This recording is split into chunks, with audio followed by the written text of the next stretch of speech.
Hello friends, welcome back to my YouTube channel Guruji word 93। आज हम हिंदी की अपनी अगली सीरीज़ में अलंकार के बारे में चर्चा करेंगे। यह वीडियो मैं आपको 2 पार्ट में प्रोवाइड कराऊंगा और मैं आशा करता हूं आपको यह कॉन्सेप्ट बहुत अच्छे से समझ में आए, क्योंकि इससे रिलेटेड काफ़ी क्वेश्चन एग्ज़ाम में बनते हैं, चाहे वो टेट हो, सी टेट हो या पैट हो। यानी हिंदी आपकी एसएससी लेवल तक की जो भी है यहाँ कंप्लीट कराई जाएगी। अलंकार। अलंकार का शाब्दिक अर्थ है आभूषण या सजावट। अगर अलंकार का हम अर्थ समझें तो जो शोभा बढ़ाए वही अलंकार, अर्थात काव्य की शोभा बढ़ाने वाले को हम अलंकार कहते हैं।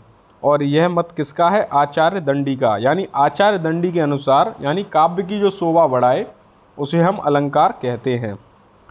हिंदी के सबसे बड़े अलंकारवादी केशव दास के अनुसार जो अलंकारों के भेद हैं वो 2 प्रकार के होते हैं, शब्दालंकार और अर्थालंकार। किसके मत अनुसार? केशव दास। पॉइंट नोट करने वाला है। और कुछ महत्वपूर्ण पॉइंट, आचार्य वामन के अनुसार सौंदर्य अलंकार, यानी आचार्य वामन ने कहा सौंदर्य अलंकार भी एक होता है। और भोज ने अग्नि पुराण के आधार पर अलंकारों का तीसरा भेद उभय अलंकार माना है। वैसे तो मुख्यतः 2 ही भेद होते हैं, तुम्हारे शब्दालंकार और अर्थालंकार, लेकिन कुछ विद्वानों के अपने अपने मत थे। उनके अनुसार जैसे सौंदर्य का अलंकार मानने वाले आचार्य वामन और उभय अलंकार को मानने वाले भोज। अलंकारों की संख्या, यानी कुछ विद्वानों ने कितने कितने अलंकार माने हैं, ये आपसे डायरेक्ट एग्जाम में पूछ लिया जाता है। जैसे भरत मुनि के अनुसार अलंकारों की संख्या कितनी है? वो 4 है। अग्नि पुराण के अनुसार कितने अलंकार माने गए हैं? वो 16। जयदेव चंद्रलोक के अनुसार 100। पंडित जगन्नाथ के अनुसार 191 अलंकार माने गए हैं। ये थोड़ा मुझसे गलत टाइप हो गया है। आचार्य दंडी के अनुसार अलंकार 36 और अप्पय दीक्षित के अनुसार 123 अलंकार माने गए हैं। अब हम बात करते हैं अपने शब्दालंकार की। यानी शब्दालंकार और अर्थालंकार 2 प्रकार के होते हैं, जिसमें आज हम डिटेल में जो पढ़ेंगे वो शब्दालंकार के भेदों के बारे में पढ़ेंगे। जैसे हमारा पहला है अनुप्रास अलंकार। अनुप्रास का शाब्दिक अर्थ है अनुमाने बार बार, प्रमाणे प्रकर्ष के साथ, यानी आस माने रखना को। यानी अनुप्रास का शाब्दिक अर्थ है कि अनुप्रास मतलब एक ही वर्ड की बार बार आवृत्ति हो रही है ना, उसी को अनुप्रास अलंकार कहते हैं। यानी जिस वाक्य, काव्य अथवा वाक्यांश में वर्णों की आवृत्ति हो उसे अनुप्रास अलंकार कहते हैं। जैसे एग्जाम्पल, तरनी तनुजा तट तमाल तरुबर बहुछाय। अब आप इस पूरे उदाहरण में आप देख रहे हैं कि बार बार सिर्फ ता वर्ड का रिपीटेशन हो रहा है। तरनी तनुजा तट तमाल तरुबर बहुछाय, यानी ता कई बार। यानी अनुप्रास अलंकार हमारा कैसा है? जिसमें वर्ड की आवृत्ति हो, एक ही वर्ड की आवृत्ति हो। जैसे हम एक और उदाहरण देखते हैं, चारों चंद्र की चंचल किरणें खेल रही हैं जल थल में। तो इसमें आप देख रहे हैं बार बार चा का रिपीटेशन हो रहा है, चारों चंद्र की चंचल किरणें।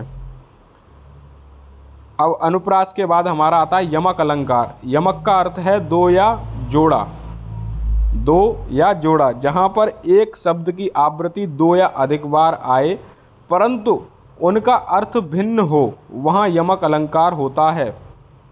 जैसे एग्जाम्पल हम समझते हैं, कनक कनकते 100 गुनी मादकता अधिकाय, या खाए बौरात नर या पाए बौराए।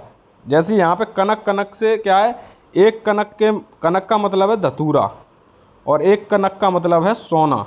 यानी कि कनक कनकते 100 गुनी मादकता अधिकाय, या खाए बौरात नर या पाए बौराए। यानी अगर आप कोई इंसान धतूरे को ज़्यादा खा ले तो भी वो बोरा जाता है, और किसी के पास सोना अधिक मात्रा में हो जाए तो वो भी बोरा जाता है।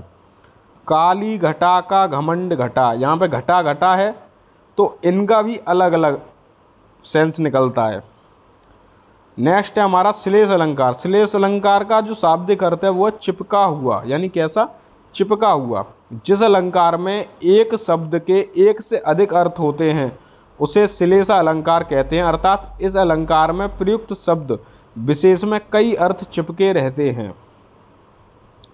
जैसे एग्जाम्पल है हमारा, रहमन पानी राखिए बिन पानी सब सून, पानी गए ना उबरे मोती मानस चून। यहाँ पर पानी के भिन्न भिन्न अर्थ हैं। जैसे पानी का यहाँ पे विनम्रता से, पानी का उसके चमक से, यानी इसके हर पानी का मतलब जो है वो अलग है। श्लेष अलंकार दो प्रकार के होते हैं, एक होता है हमारा अभंग अलंकार, दूसरा सभंग अलंकार। अभंग अलंकार, इसमें शब्दों के खंड नहीं किए जाते फिर भी वह पूर्ण अर्थ देते हैं। अभंग से ही समझ रहे हो, कोई चीज़ भंग नहीं हो सकती, आप डायरेक्टली इसको कॉन्सेप्ट को समझ सकते हो।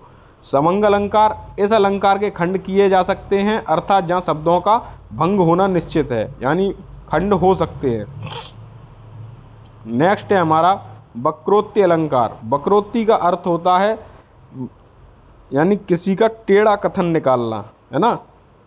वक्र माने टेढ़ा और उक्ति माने कथन, यानी किसी का टेढ़ा कथन निकालना, जहाँ पर किसी उक्ति का स्रोत श्लेष के कारण अथवा काकु के कारण अभीष्ट अर्थ से अन्य अर्थ लगे या समझे, वहाँ वक्रोक्ति अलंकार होता है।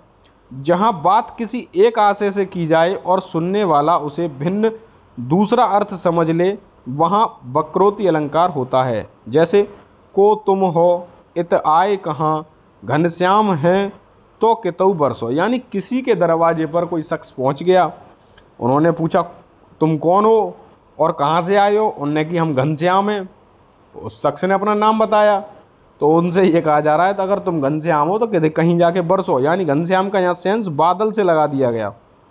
मैं आशा करता हूँ आप लोगों को यह क्लास अच्छी लगी हो।